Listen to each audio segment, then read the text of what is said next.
My name is Dan Patrick, Lieutenant Governor, Acting Governor. The Governor's out of state today on a day which is usually for celebration. It's a very tough day in Texas. We had a disastrous flash flood that hit somewhere around 4 in the morning.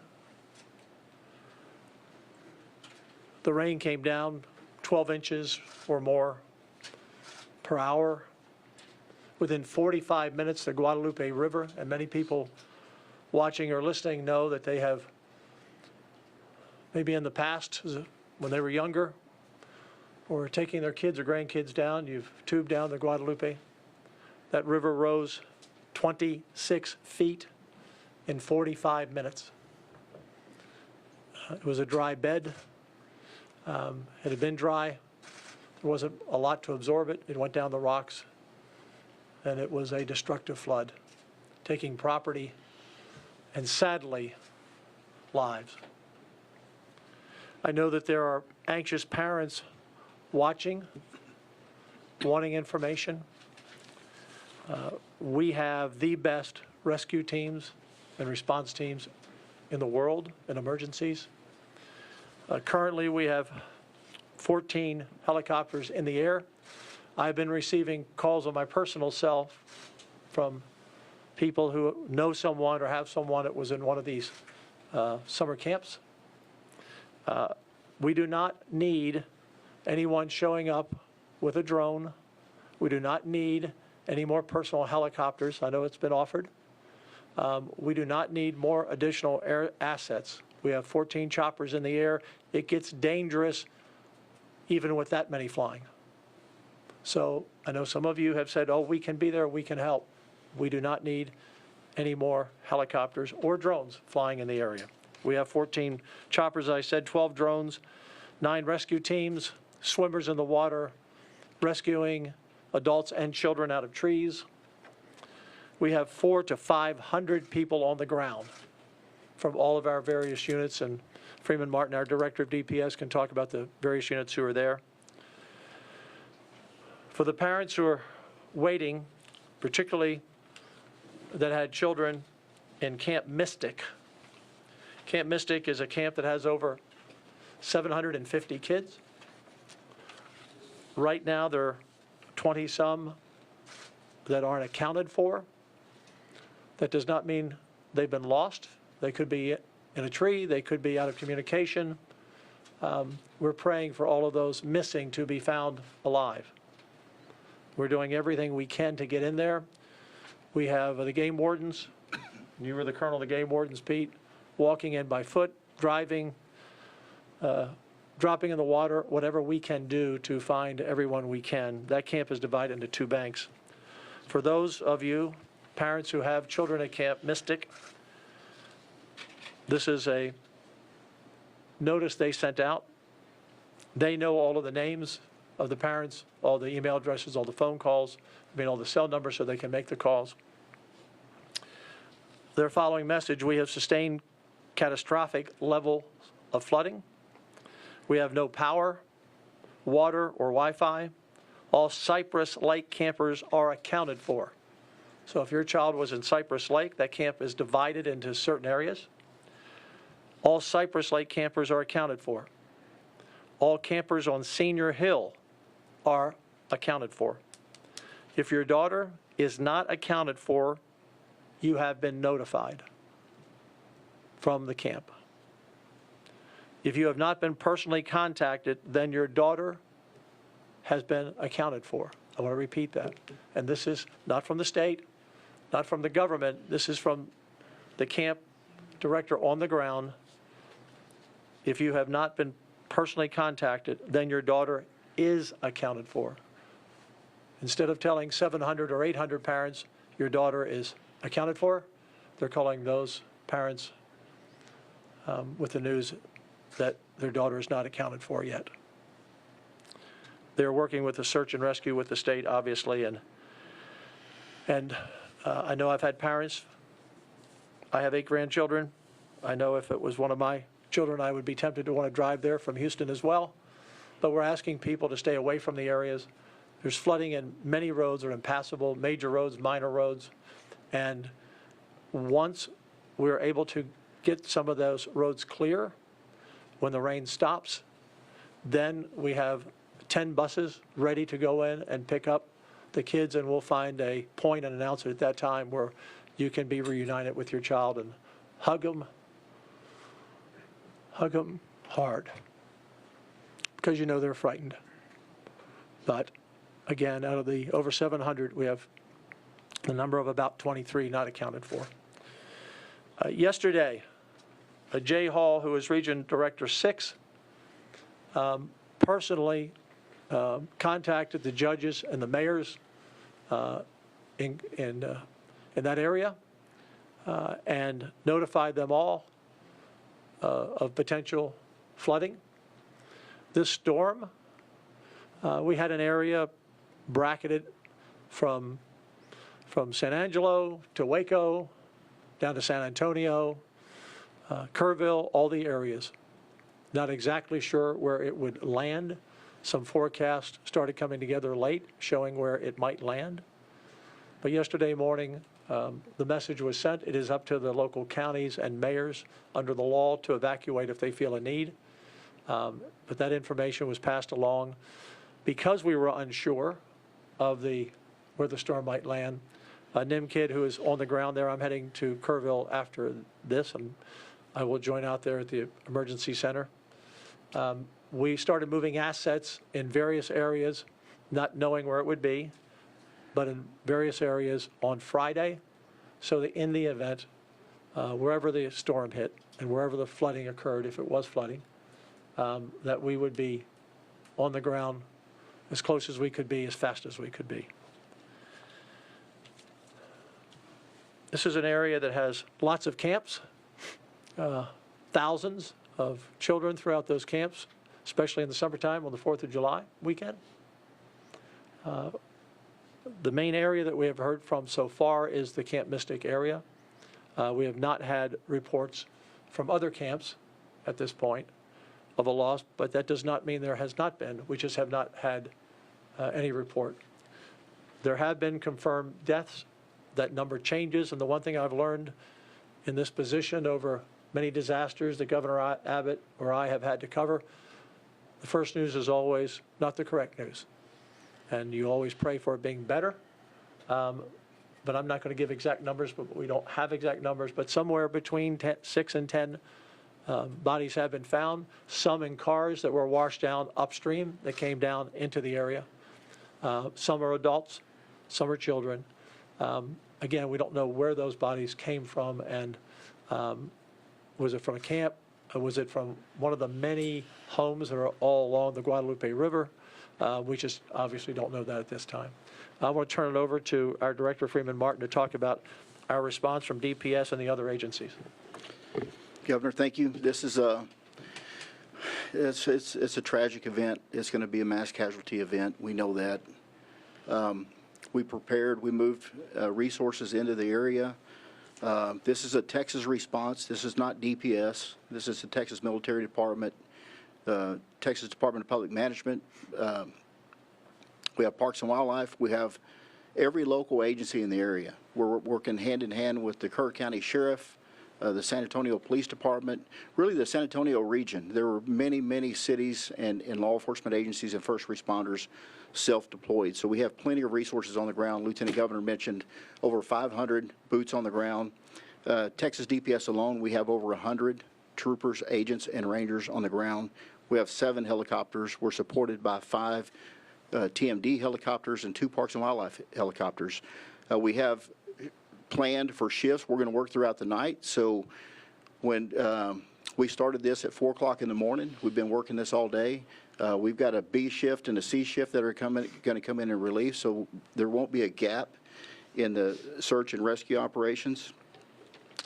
But the governor said it accurately, is there's too many unknowns, and there's information that sometimes it sounds conflicting.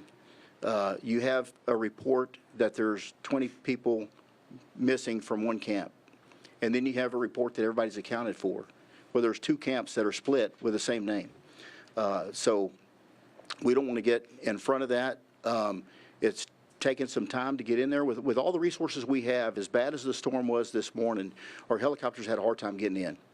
And so a lot of people that were cut off, they were counted as missing. They don't have self-service or electricity, but they're on high ground and they're safe. So we have gotten to several of these where there's as many as 200 in one location. We're able to bring in food and water and supplies to them. It's just taking time to get them out of there. At the same time, there's other camps where we know their people are missing, and there's search and rescue operations going on. Parks and Wildlife using their boat teams, some of our tactical marine assets. They go as far as they can go, and then they go on foot the rest of the way. So it's not easy, but we're making progress and hope to have better numbers later this afternoon. As the Lieutenant Governor said, we'll be on the ground here shortly with our first responders there in Kerrville. I know there's reunification centers stood up, one in Ingram at the elementary school, at 125 West Brave Run in Ingram. There's another one at the Arcadia Live Center on Walter Street in Kerrville. And then there's media staging at the Hill Country Youth Event Center in Kerrville, where there'll be a media press event later on. A couple of things. Lieutenant Governor said we don't need any more first responders. We don't need anybody to self-deploy. We don't need any more drones or helicopters. We don't need people just showing up. This is a very coordinated response. Stay away from the area if you can. Stay home with your families. That's the right thing to do, to stay out of this area. There's working with TxDOT. We know there's over 85 locations that have been impacted by high water, and at least 25 roads shut down. Right now, the rain has let up, but we know there's another wave coming, and then there's going to be some more impact downstream later tonight and tomorrow that we're concerned about. So we'll continue to work with locals. We're also doing rescue operations and evacuation operations in Tom Green County and Kimball County. We're concerned about San Saba downriver, so there will be more notifications coming out. If you're asked to evacuate, please evacuate. If you are on a roadway and you see water, you have no idea how deep that water is or how swift it is. Stop, turn around. Do not try to cross water if you don't know, you can't tell how deep it is. But the best advice is stay home. And I know y'all want numbers. I wish we had numbers. Those numbers change frequently. Like I said, some people are reporting as missing, and they're not missing. They were evacuated. They're safe. They just didn't, no family member is concerned not knowing where they are. So with that, Governor, I'll turn it back over to you. I do want to mention before I turn it over to Pete that I was in touch with the governor early this morning with Senator Ted Cruz. We've been in touch.